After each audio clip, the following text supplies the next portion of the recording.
Hello, and how are you? Welcome to my channel.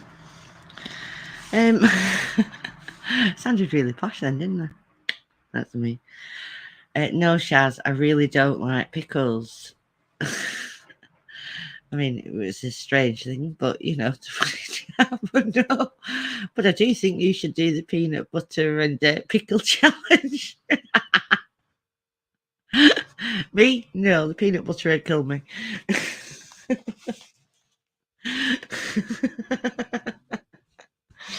I came across a book. I've been tidying out a room that's just been used for dumping crap in for years.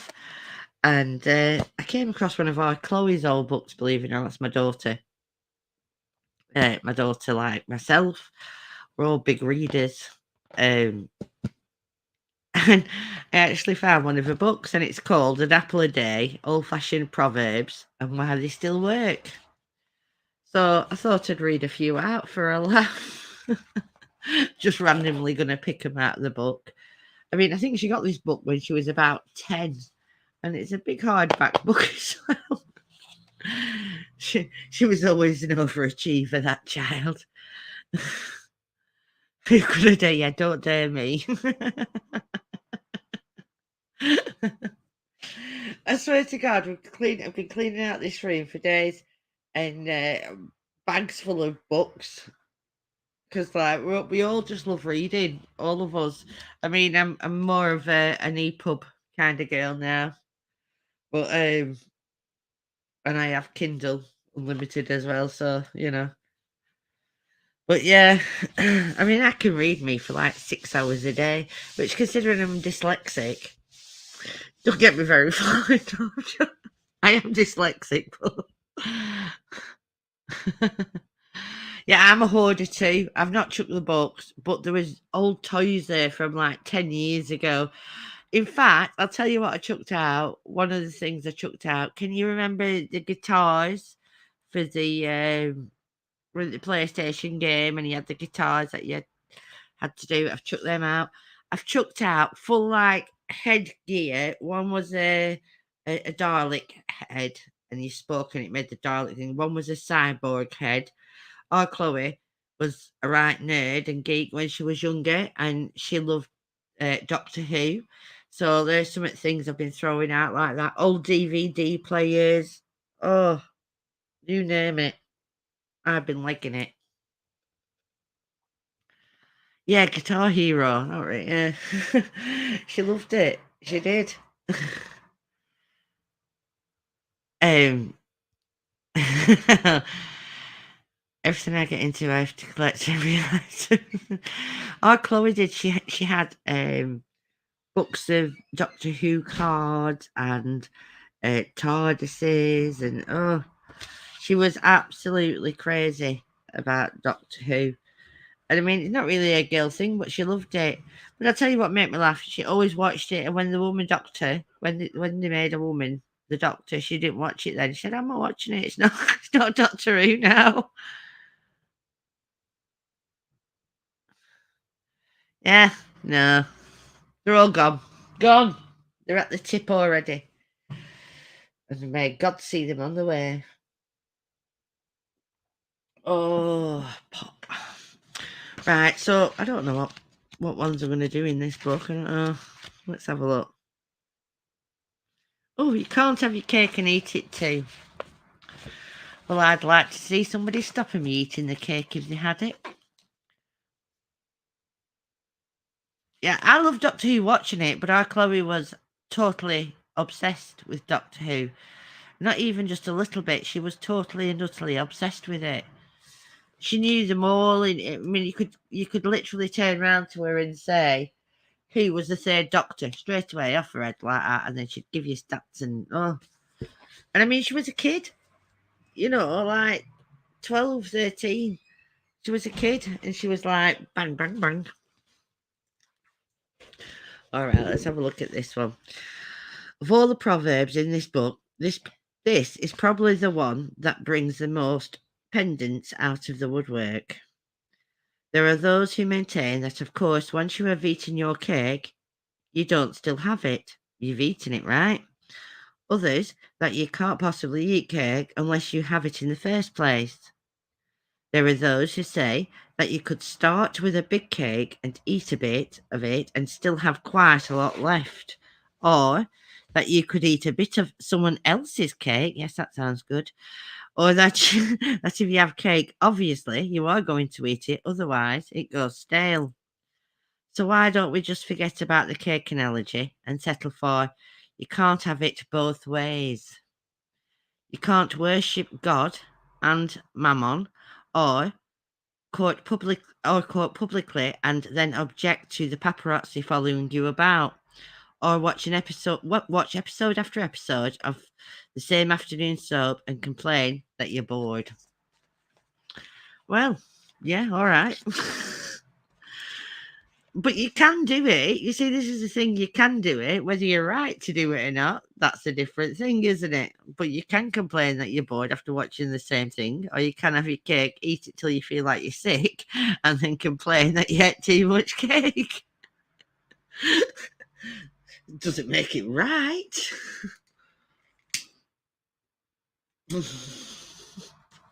Fancy that big cake. Have a look. What else have we got? Well, change is as good as a rest. Decided recently I'm a Viking. I should get a DNA test to find out, but I think I've lived a life.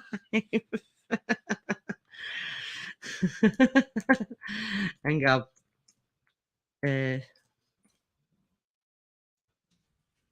Wait.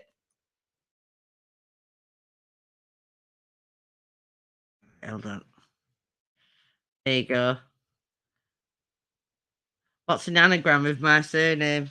I've just put it in chat. That's for Cass.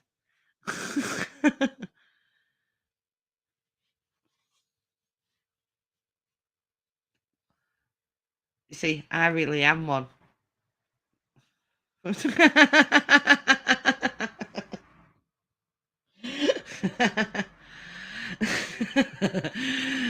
You see. I know, people don't realise.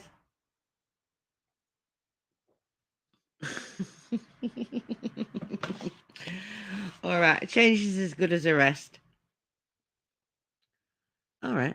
This was originally phrased as a change of work is rest. Sir Arthur Conan Doyle used it of himself when he took a break from the medicine of writing, immersed himself in chemical analysis, and emerged refreshed. Well, there's no accounting for taste. Yeah. Oh, I'm bored at writing Sherlock Holmes. I think I'll do a bit of chemical analysis instead. Hiya, Drew. How are you? Are you all right? Many distinguished authors have maintained that a change is as good as a thing in itself.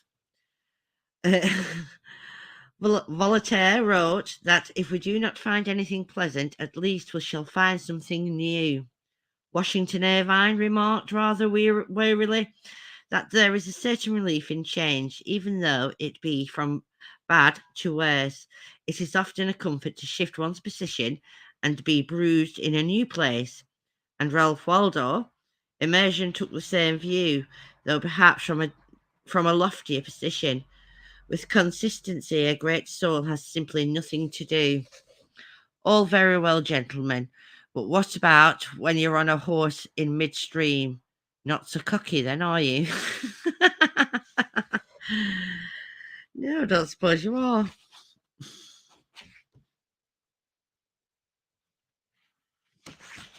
I've never heard this one. Oh, I'm glad, Drew. I've actually never heard this proverb. The child is father of the man. Have you heard that? I never heard that one. The child is father of the man. Well, I'm going to read it, but I've never heard it. um, well, clearly nonsense on the face of it, but more sensible if you give it thought to what Wordsworth meant when he wrote in 1807 It's from a poem called The Rainbow, which runs: My heart leaps up when I behold a rainbow in the sky. So was it when my life began, so it is now I am man. So be it when I shall grow old, or let me die, the child is father of the man. There you go. You got Wordsworth on here. Don't say I'm not classy, people. In other words, his heart has always leapt on the occasion and hopes it always will, which is fair enough. There's no reason to grow out of liking rainbows. That's quite sweet. The Old Testament book of Proverbs phrases it thus. Train up a child in the way he should go, and when he is old, he will not depart from it. But it is the same thing. Once a rainbow lover, always a rainbow lover. Later on in the Bible, St. Paul says that when he became a man, he put away childish things. He doesn't specifically mention rainbows, but I'm sure that if he was against them, he would have told us so. We should all be okay. It's just about growing up, really, isn't it?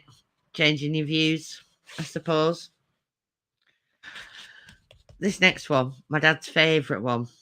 Honest to God, my dad, all the time. Children should be seen and not heard. I swear to God, I used to hear it at least 3 times a day. I mean, it didn't stop me, obviously, because he wouldn't have had to say it the second 2 times, but, it was his favourite. Children should be seen and not heard. Did anybody else get that when they were a kid? Oh. Yep. Children should be seen and not heard. Okay, according to this very old saying, it used to be a maid, that is, a younger married woman rather than a servant, who should be careful not to put herself forward. So, unlike boys will be boys, this started out as sexist and became generic, probably in the Victorian times when some upper class parents hardly saw their children at all. And when they did, wanted them freshly scrubbed and ready for bed and firmly under the control of their nanny. Nowadays, I suppose, it's a matter of taste. It's perfectly possible to adore your child. Think of your friends, toddlers, and that are hilarious, but find noisy young strangers who run riot in your local restaurant deeply annoying. Alternatively, you could just judge. You could just object to the whole lot of them. Yeah, one of those kids in it. When you see them running around, you just want to stick your foot out. In which case, you could fall back on the grumpy old person's cliche and blame the parents. Mm, no, a lot of people of that generation though just weren't maternal. I think, especially if you were Catholic, you had children because it was kind of the thing to do. I mean, I think there was 13 kids in my mum's family. She had like 12 siblings in her, and there was 11 in my dad's. Catholics. When I say I've got a big family, I've got a big family. Bred like bloody rabbits.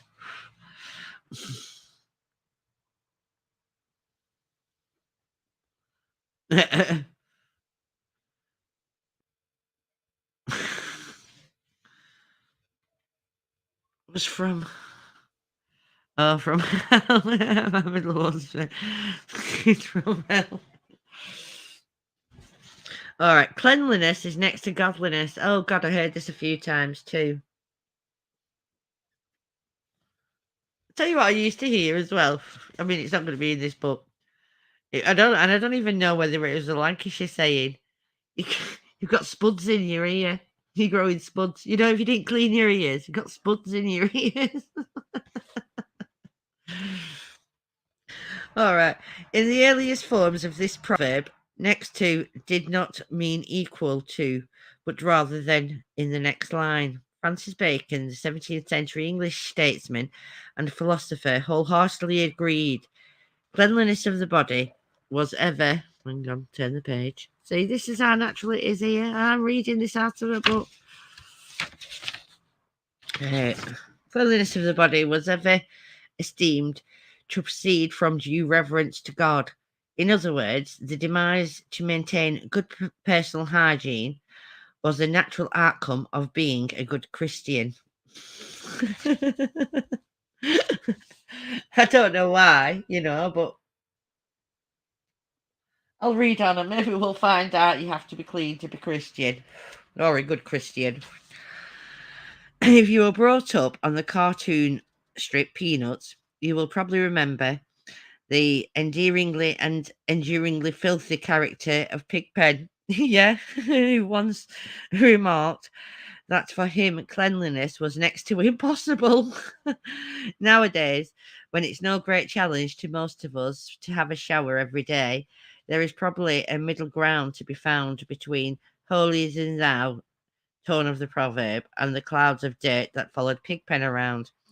And we're not just talking about cleanliness of the body. If you feel that life is too short to spend and time dusting, for example, you can take comfort in the line from Christopher Fry's play, The Ladies Not for Burning, first performed in 1948. What's after all is a halo. If it's only one more thing to keep clean. Yeah, that's kind of my thing on it. What after all is a halo. It's only one more thing to keep clean. Yeah, I don't need to be.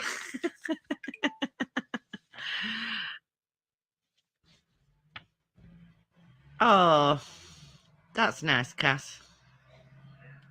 It is. It's lovely. Oh, cold hands, warm heart. That's another one I've heard. Do you know, I'm bloody sweating in my room tonight. I think Rob's got heating on. It's a bit too hot.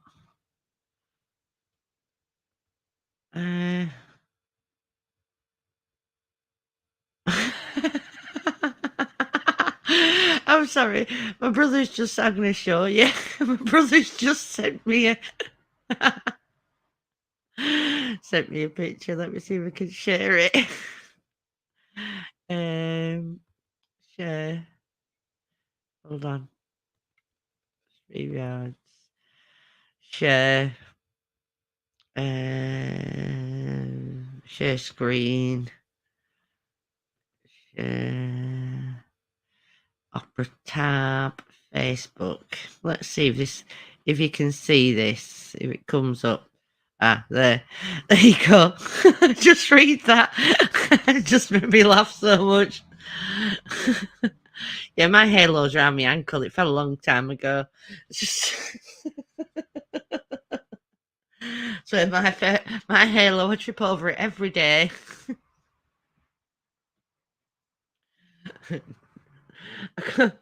He sends me some stuff out, and he's honest to God.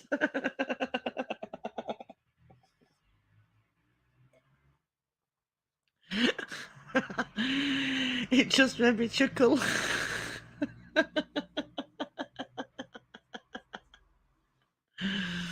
Oh dear.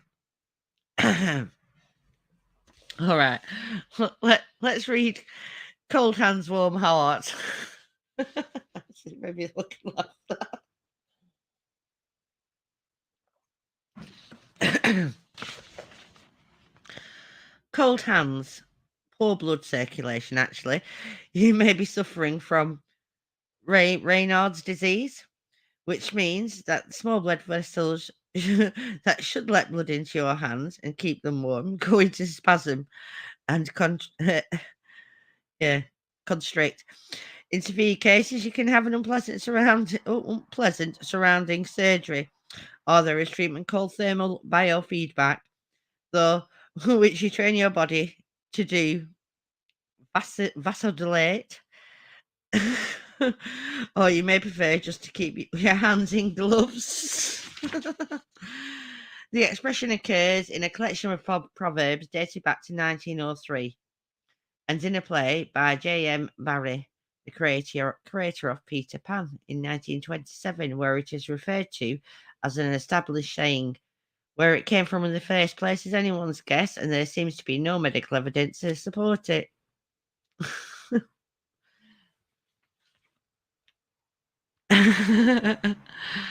Were they? Choose company, three's a crowd. Another version found, for example, in William Hazlitt's English Proverbs of 1869 runs, choose company, three is none. Most counting couples would agree, though how they might feel at a larger stage in their relationship is more open to debate. Oscar Wilde, or rather his creation, Allegron, in The Importance of Being Earnest, went so far as to suggest that in married life, three's company and two's none.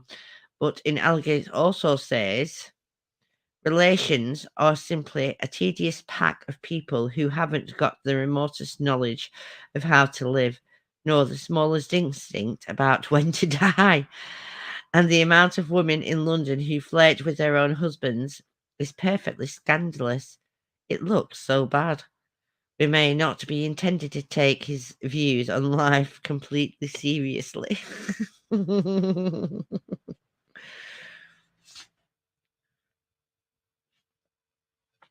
There's loads in this book. Too many cooks spoil the broth, and many hands make light work. Sometimes you eat the bear, and sometimes the bear eats you. Yeah, I'll say.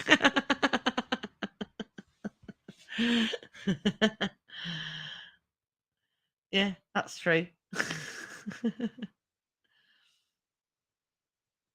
Okay, too many cooks spoil the broth. Many hands make light work. Oh, for heaven's sake, I hear you cry. Who writes these things? Actually, we're not sure in this case, but it's believed to have been coined in the late 16th century. But stop and think about it for a moment, because there is a sensible thing to listen to here. Too many cooks is a warning against design, or in this case, broth making by committee, whereas many hands refer to some more medical task, such as the washing up, in which case many hands do indeed get through the job more quickly, unless the drying is being done by someone who doesn't know where anything goes. Abraham Lincoln had a variation on this theme, though he was quoting an existing proverb expression: one bad general is better than two good ones. An army is better directed by a single mind, through though inferior, than by two superior ones, at a variance and cross purpose with each other. Well, that's true, because you'd never get anything done, would you? Considering that he was president during the American Civil War, he was probably speaking from the heart. Yeah, suppose that's true. Oh yeah, Shaz, this one's for you. Don't count your chickens before they're hatched. This is a quotation from Aesop. The milkmaid and her pail throw through the Lithuanians have rather picturesque variations on the theme. The calf isn't even born yet, and there is sharpening his carving knife. Both versions are warnings against taking anything for granted or acting prematurely on something that may or may not happen. Because, as you know, if you are reading this book alphabetically, and and if you aren't, you may like to go back to page 23 at this point. A bird in the hand is worth two in the bush. Don't count your chickens.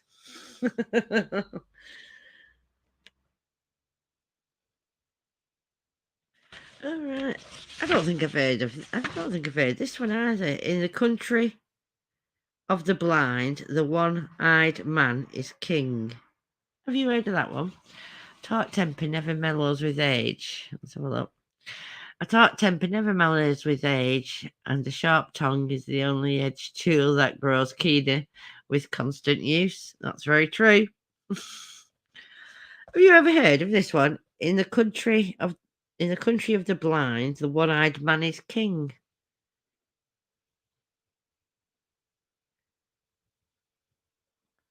Yeah, I think it does that sometimes.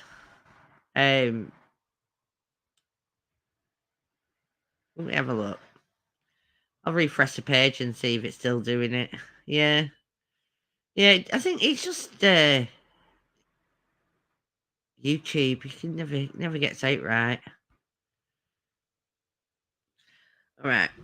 Way back in 1522, the English poet John Skelton elegantly expressed this saying thus: "And one-eyed man is well sighted when he is amongst blind men." In other words, if everyone else is really stupid or ignorant, or as P.G. Woodhouse put it, continuously incapable of walking through the great Gobi Desert without knocking something over, you don't have to be very bright or well informed or dexterous to come out come out at the top of the heap. Well, yeah.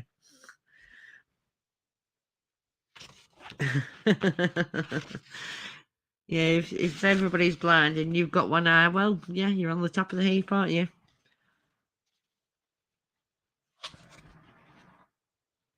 Uh, all right, has it? I didn't know. I don't, like I said, I don't go live very often. I was just sat here bored tonight. It says I've got none now. So who knows? Um, yeah, it says one for me, but it's just gone down to none on StreamYard. Oh, it's gone back to one. The course of true love never did run smooth. Isn't that true? You know. This is that rare creature of quote from Shakespeare that isn't from Hamlet. It's Lysander talking to Hermia at the beginning of A Midsummer Night's Dream, bemoaning the fact that her father won't let them marry, but drawing some bizarre crumb of comfort from remembering that opposition from one's nearest and dearest, disparity in age or social class, or in other such minor impediments as war, illness, and death, have stood in the way of lovers throughout history. But the implication is true love will conquer all. If you're familiar with the play, you'll know that true love did indeed conquer all, but not without the intervention of a woodful of fairies who squired aphrodisiac juice on various people's eyelids and caused considerable confusion before they were done. Oh, well, that's nice. I have actually read Midsummer's Night Dream, but not, oh God, 15, 16. I did it for my English Lit GCSE a long time ago. My advice is you'll improve the odds of your love life running smooth or smoothly if you want to be uh, pedantic about it. If you try to stay away from the aphrodisiac juices and men with asses heads, then you may both have their place on a dull Sunday night. But we're looking at long-term commitment here.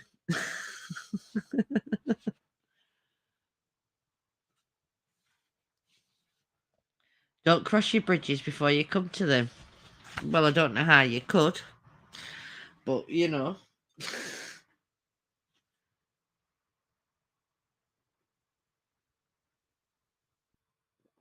I did from English Lit, because I did English and English Lit. I did As You Like It, Midsummer's Night's Dream, and oh Jesus, Steinbeck. Can't think. Anyway.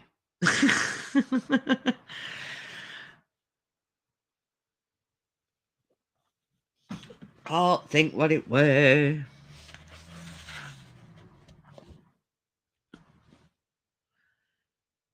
Killing Mockingbird. I don't even know whether I've ever read that. I probably might have done, but I can't.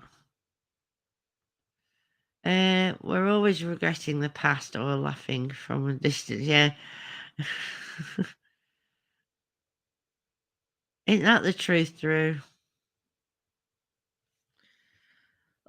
So don't cross your bridges before but don't cross your bridges before you come to them. Although the form of words might seem similar, this is nothing to do with not counting your chickens before they're hatched. First recorded in 1850, it's more like sufficient unto the day is the evil therefore of. You can't save God. Yeah, okay. In other words, don't worry about whatever it may be until it happens. Burning your bridges afterwards is optional.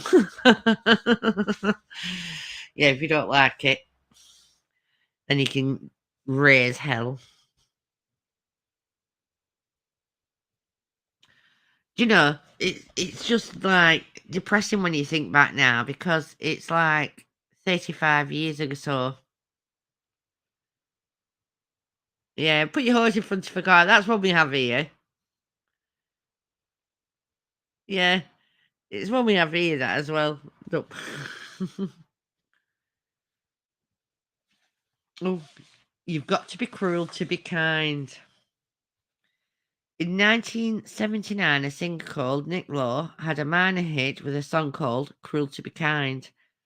A man's lament about the unkindness of his girlfriend. In response to his complaints, he says, "Cruel to be kind means that I love you, but surely this is just a pretty flagrant, sorry, excuse for her messing him about. Yeah, if she doesn't want him, she should ditch him and have done it. Now that would be cruel to be kind." Actually, Hamlet said, "I must be cruel only to be kind." A few hundred years before Nick Law, but Hamlet said so many things that I thought it might be interesting to talk about somebody else for a change. Parents wanting to justify being cruel to be kind should look up, spare the rod, and spoil the child. It's another one that always got said a lot. It's no use crying over spilt milk. This was one of my grandma's ones. It's no use crying over spilt milk. Well, yes, if you're spilling it on a carpet and you can't get the smell out, yes, cry about it.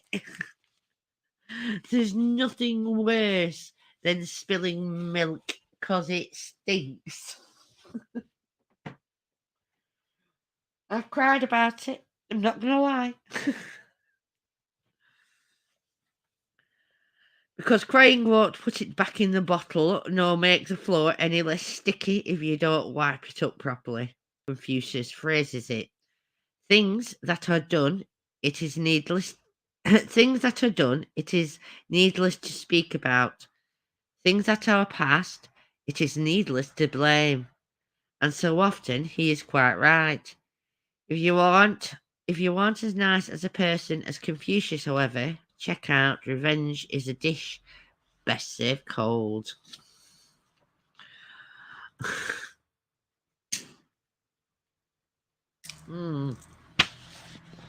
Oh, curiosity killed the cat. This one apparently is for Cass. Our resident cat lady. Nonsense, of course. There is no recorded incidences of curiosity being faithful to cats or anyone else, unless it caused them to cross the road without looking both ways. It's another one of those nannyisms, such as the children should be seen and not heard, or ask no questions and you'll be told no lies. In this case, intended to chastise inquisitive youngsters. In the original version, however, in the sense of worry, not curiosity, was what dealt the fatal blow. In his play of 1598, Every Man in His Humour, Ben Jonson recorded the expression for the first time when he had a character say, "Helter skelter, hang sorrow care." Oh, hang on, let me get this right because I'm going to read the quote properly. "Helter skelter, hang sorrow carol, kill a cat, up tails all, and louse for the hangman." Among the actors who performed the play was one William Shakespeare. Oh wow. He must have liked the saying because it pops up in the following year in Much Ado About Nothing. Ah, done that as well. What what courage, man. What thorough care killed a cat thou hast mettle enough in thee to kill care, and care not curiosity. Was still killing cats as late as the latter half of the 19th century. It was probably cats' notorious inquisitiveness that led to the change from care to curiosity, and the current wording of the rather preachy proverb that we know now. Isn't it crazy where some of these come from? I think the earliest one we had was it 13th century or 14th or something. It's crazy. The darkest hour is before the dawn. It actually is, supposedly. Darkest before the dawn. I think that was in a song as well, wasn't it? I can't think of the name of the song. So it's darkest before the dawn. Oh, I'm trying, it's going to be in my head now. The internet is full of weird and wonderful information about how science works. But with this one, it surpassed itself, guiding me to an issue of the monthly weather review dated August 14th, 1914. This quotes Mr. Denning of Liverpool, a well-known observer of meteors, who had written in his thoughts on the subject. "Before dawn, a greater darkness seems to drop down like a mantle upon the immediate surrounding objects which were plainly observable during the previous hours of the nightfall are blotted out, and a nefarious feeling is sometimes induced by the dense opacity of the air. I think the unusual darkness only lasts a short time, and that the quick brightening succeeds. But it is an occurrence is most marked by no means rare experience. I regret that I have recorded no observations and details, and so could not say the exact interval before sunrise when the remarkable darkness came on, and whether it's common and whether it's common every night and seasons and conditions of the sky. But its frequent manifestation I can speak to with confidence. So sweet, but not very scientific at all, except experts will tell you that the darkest hour is halfway between sunset and sunrise. Nevertheless, the proverb has been around since the 17th century and has been the inspiration for lots of songs, from country and western to indie rock, and all of them saying that things will get better if you hang on in there. She really will. Oh, there you go. This is another one. Desperate situations call for desperate measures. Yeah, always go OTT. Go hard and go home. That's what this means. In our age, it's go hard and go home. Desperate situations call for desperate measures. Oh, I should uncross my legs, you know. I'm 50 years old. I'm not exactly a slim sea queen, and I constantly sit with my legs crossed. And then when I uncross them and my knees creak and lock, I think, oh, fuck, why did I sit with my legs crossed? But every time I sit down, I sit with my legs crossed. Like yoga style. I sit crossing my legs on the bed. Just, and I still don't know how you do it because every time I uncross them, I can't freaking walk for 5 minutes. I swear to God, it needs effect. Don't even know why you do it.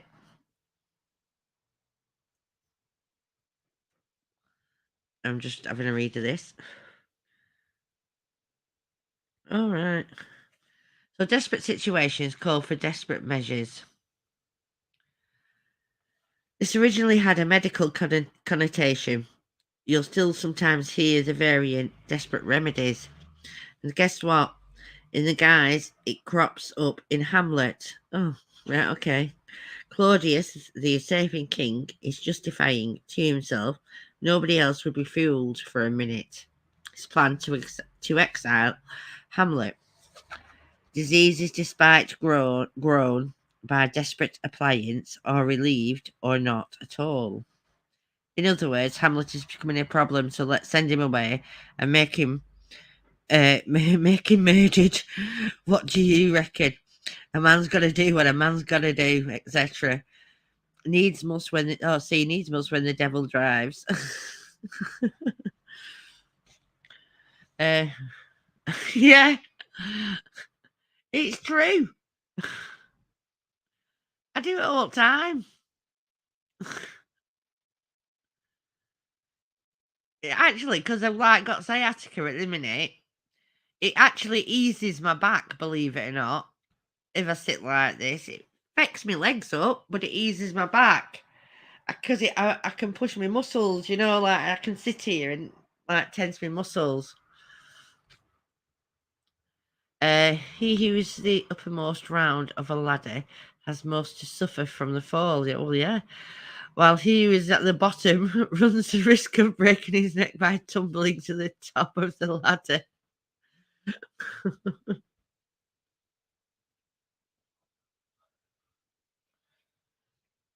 I wonder if I can find.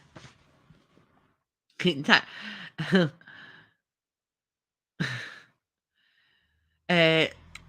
I wonder if I can find it wrote out somewhere. It's actually an Irish song. Hang on.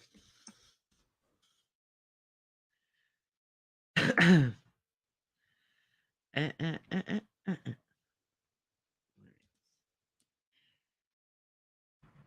But it always makes me laugh.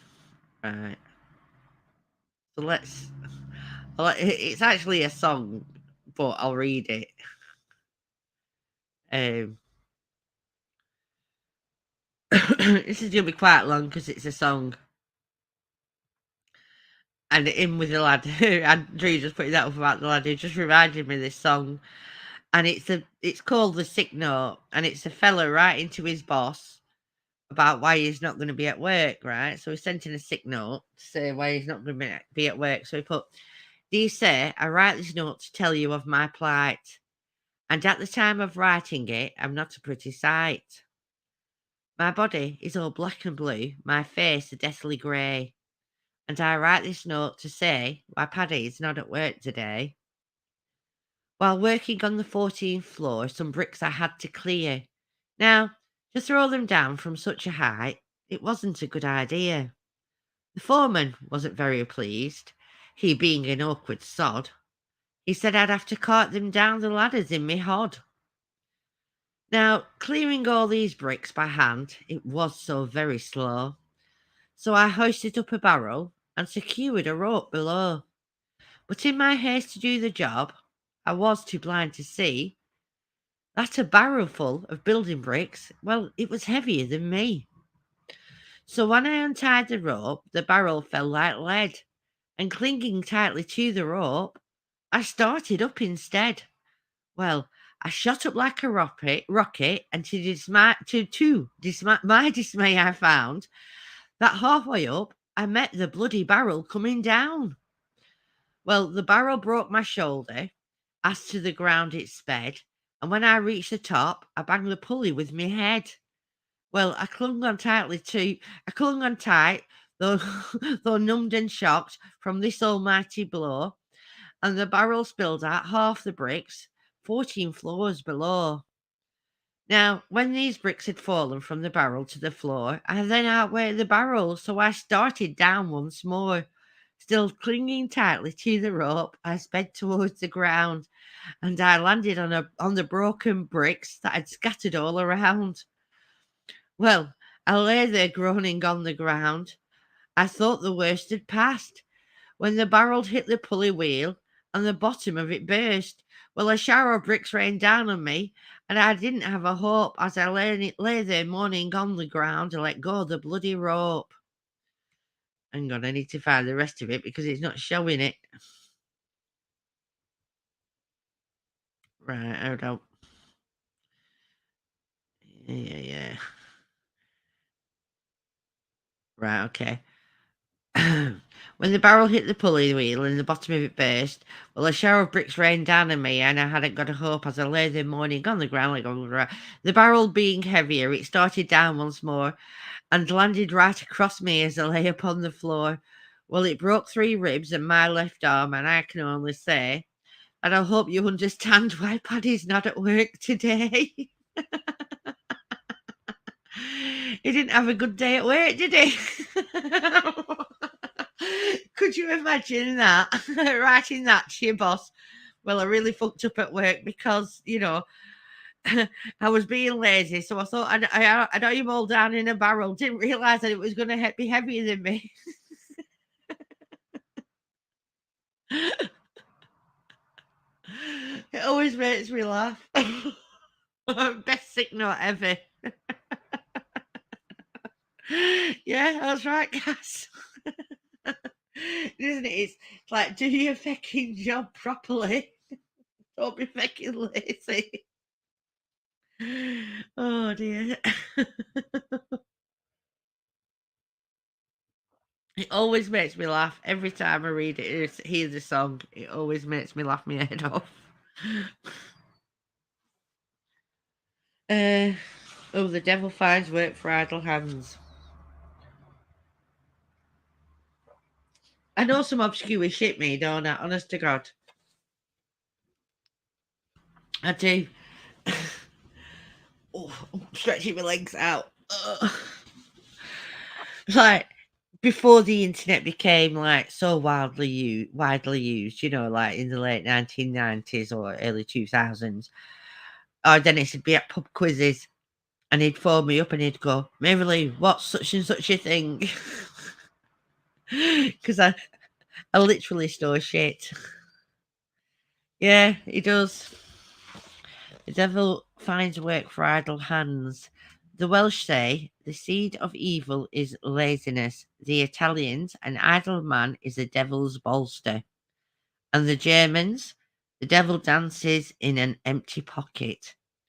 But they all mean the same thing. Keep yourself busy or you'll get into mischief. No less a person than Saint Jerome warned of this pitfall. In his letters, oh God, all right, we got Latin. Facet, facet. He literally says facet. I'm pretty sure that's not how it's pronounced, but it's spelled fac, F-A-C-et. Fuck it. Facet. Aliquid. Oprius. Up semper. Ti diablos invent. Occupatum. Yeah, me and Latin, we are not friends. For those of us who can't read Latin or actually speak Latin, Chaucer helpfully paraphrased this holy man in 1386 in the tale of Melibee from Canterbury's Tales. Does some good, does some good, oh gosh, just some goody deeds that the devil, which is our enemy, nay find. God, Old English is as bad. Nay find yow not unoccupied. That's perfectly clear then. It literally says that in the book. That's perfectly clear then.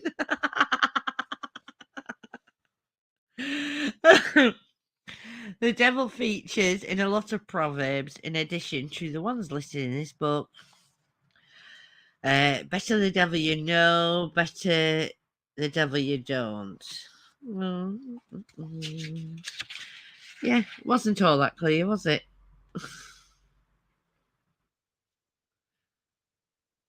The devil gets into the belfry in the priest's cassock, a Spanish proverb, presumably casting aspirations on the morality of the clergy. That's actually quite good. The devil gets into the belfry in the priest's closet cassock. Yeah, I bet he does. The devil catches more souls in a golden net, meaning something along the lines of Christ's warning that it's easier for a camel to pass through the eye of a needle than a rich man to enter the kingdom of heaven. The devil's boots don't creak, a Scottish saying suggesting that temptation can creep up on you without realising it. What's the devil's ones? Devil makes his Christmas pies of lawyers' tongues and clerks' fingers. Ugh. Well, there you go. A wonderful piece of imaginary popular in the 16th century, when it was sometimes said that the devil also used a third ingredient in his cooking: women. Well, yes, of course he did. Because us women, we all need to be stuck in fucking pies, don't we? Even the fucking devil's sexist. I hope you choke on the fucking pie, you bastards. Oh dear.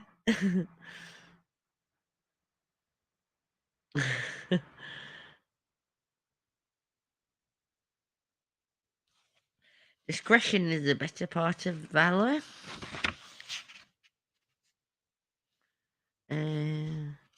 Oh, easy come, easy go. Will you let me go? Bismillah. No, we will not let you.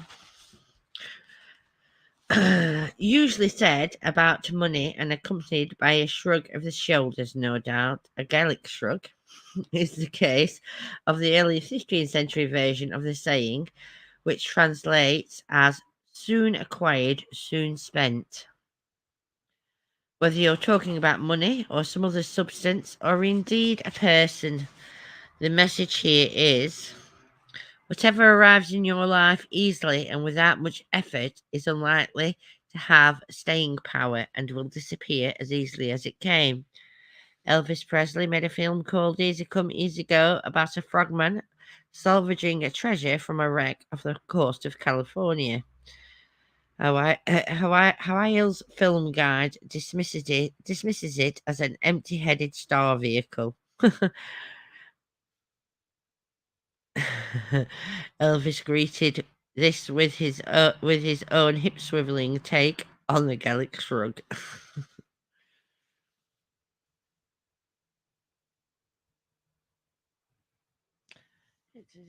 Drunk as a templar.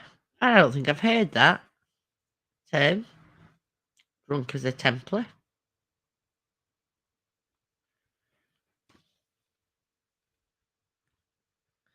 Right. You see, I haven't heard of this next one either, and I've not read it obviously because I've not read these. I'm literally reading them out of the book as I'm talking to you. Um, it's a very strange title, and I've never heard of it. You've got to eat a peck of dirt before you die. Has anybody heard of that? You've got to eat a peck of dirt before you die. I really can't say I've ever heard of that at all. Let's have a look. I'm going to pour myself a pop. A peck is more or less a peck is a more or less forgotten measure of dry goods. I suppose we'd say pinch, would we? A pinch of it. If they're saying peck, we'll say a pinch. Um, that's not very helpful, is it? Because if you don't know what a peck is, chances are you don't know what a bushel is either.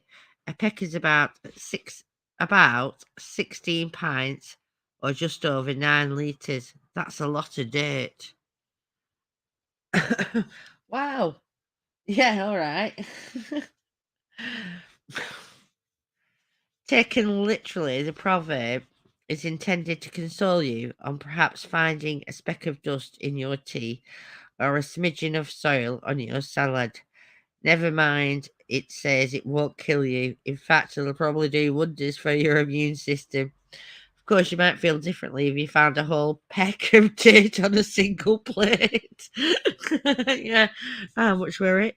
9 litres. 16 pints, 9 litres. The proverb has been around in its literal sense for hundreds of years. John Keats also used it figuratively in a letter in 1819, meaning that you can't get through life without some hardship. Yeah, or and make an omelette without breaking eggs.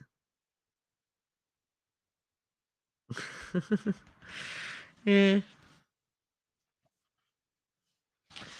An elephant never forgets. I'm just trying to flick through some to see if I can find any more that I don't know. Like I've never really heard of.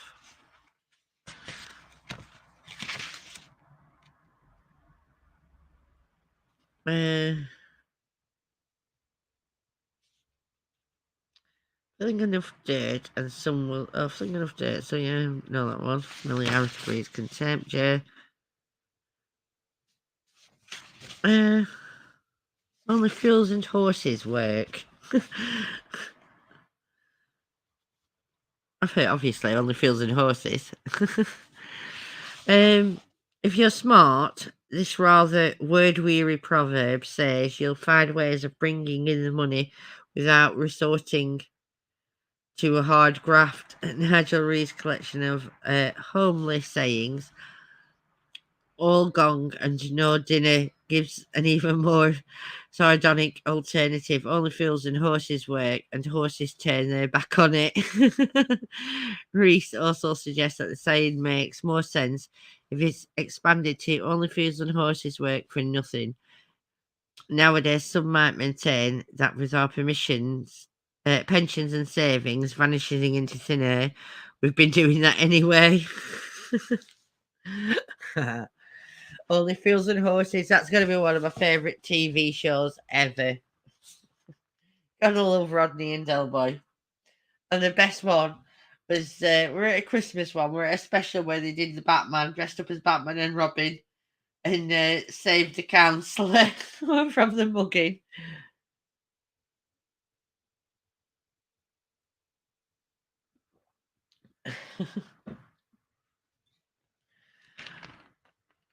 How words and names came about. Yeah, I love things like this, me. They're just interesting. Just like reads, aren't they? Give a man enough rope and he'll hang himself, God willing. Oh, sorry, I added the God willing. And I'm only joking. I'm not a man hater. Mind you, I could have killed Rob a few times over the years, but that's by the by. I'm sure he's felt the same about me. Forewarned is forearmed. Oh, I need to straighten my other leg now.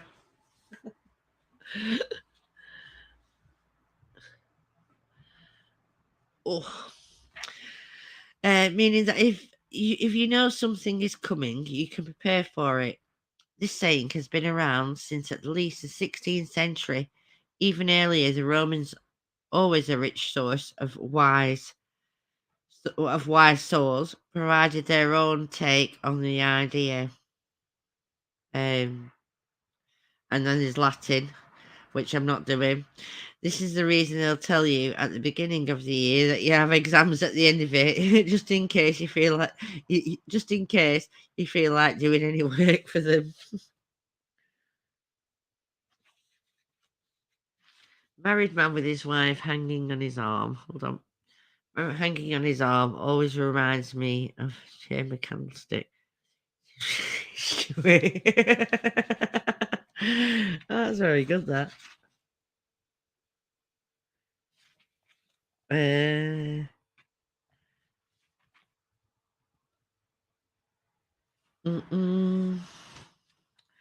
Whom the gods love dies young. This is a quote from ancient Greek playwright called Menander, and refers to the story of a mother who prayed to the goddess Hera to heap the greatest possible blessings on the head of her two sons. Hera had them die in their sleep and presumably wafted them off to heaven, or laughed up her sleeve at how stupid mortals can be. Ever since then, the expression has been trotted out of consolation on the occasion of premature death.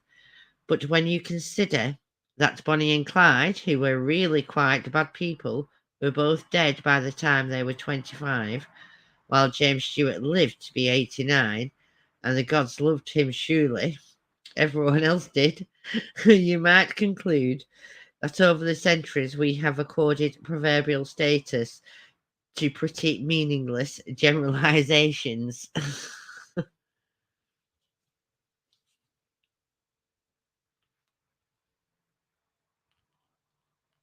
Oh, encyclopedias, did they?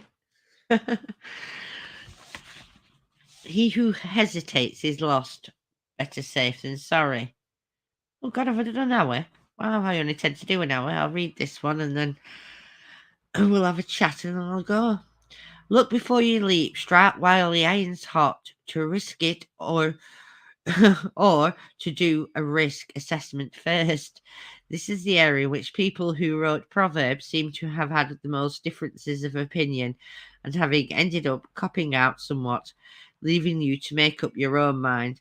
So whether you opt for bravery or cowardice or foolhardiness or prudence, if you prefer, you can be secure in the knowledge that you have a proverb to back you up. Yeah, there is, isn't there? There's everything in there you've probably thought of, heard of, done, said, or it's applied to you at one point of your life. It's like superstitions, isn't it? One of my mum's favourite one is don't put new shoes on the table. Now, I would have thought if you were going to put any shoes on the table, new shoes were the ones to put on because you don't really want to put a dirty old pair of skinny freaking trainers, do you? Tennis shoes, if you're American, on the table. Dirty things. Put the new ones on the table. But apparently, don't put new shoes on the table is what you get. You know, old shoes, fine. Put those dirty things on a table, but don't put the new ones on there. You know, the ones that won't muck up your table and spread germs. But my mum was fastidious about it. Don't put new shoes on the table. So fair enough. If you say so, mother.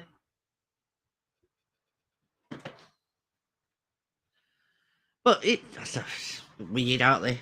Old things. I don't mean my mother by that, the weird old things. Old sayings, old superstitions. I'm still, honest to God, this week I've not stopped, and I started a video, and I've literally got about 10 minutes to work on it. Just that, just the last bit of it, and I've just not got round to doing it with one thing and another. But whereas I do my videos and when I do my missing legends, I'm quite stoic. You know, I might put a little humour in them, and I'll just like read them as I've wrote them out. You know, because I do write them out. I don't go around and nick people's shit. But this is one where I'm reading old folk tales and superstitions out of a list of Lancashire superstitions and folk tales. And as I'm doing them, I'm doing like a color commentary, shall we say, on the folk tales and superstitions. To the point where I go from black snails and it ends up turning into STIs or STDs, if you will, and I lose my shit laughing my arse off. And you're going to be like, how are them two relevant to each other? Well, you'll just have to watch the video when I put it up. In fact, I don't usually do this. It's actually quite long for me. It's like 7 minutes. Mine are only usually a minute long. And I actually lose my shit in it. I'm laughing so frigging much. So I might actually do it as a premiere because you'll just want to laugh with me because I just kind of if you come to my lives, you know that I'm can be a crazy bitch and I do stupid stuff and say stupid stuff, you know. Um, but people who just watch my videos don't tend to see that side of me. So, because I'm quite stoic when I read my myths and legends, but I'm kind of not in this one. I literally do a colour commentary on it, and then you'll hear me just like put sarky comics in. I'll be reading it. I'll go, "Oh, that's nice," things like that. So yeah, but I literally have to put up things. I've literally had to put up things in it. I'll just put, "This is where I lose my shit," kind of thing, and I put it on because I literally do lose it in a few places. To the point, out of nowhere, I quote Shakespeare. Literally, I'm just envy the faces. Honest. Do you know when you just lose it? Anyway, I'm going to go. Thank you for coming, Shaz, Cass, and Drew. Yeah, I might actually put it up tomorrow or the day after if I get it finished. I've got an electrician coming tomorrow between 8 and 12. So if I can get it finished in the afternoon, I'll get it done. So I'll put it up at some point. But you're gonna come off with it and say, "Yeah, she's just not right in the head," and you'd be right about that. You really would be right about that. All right, take care, everybody. Stay safe and look after yourselves in this crazy world that we are. Love you lots. Bye.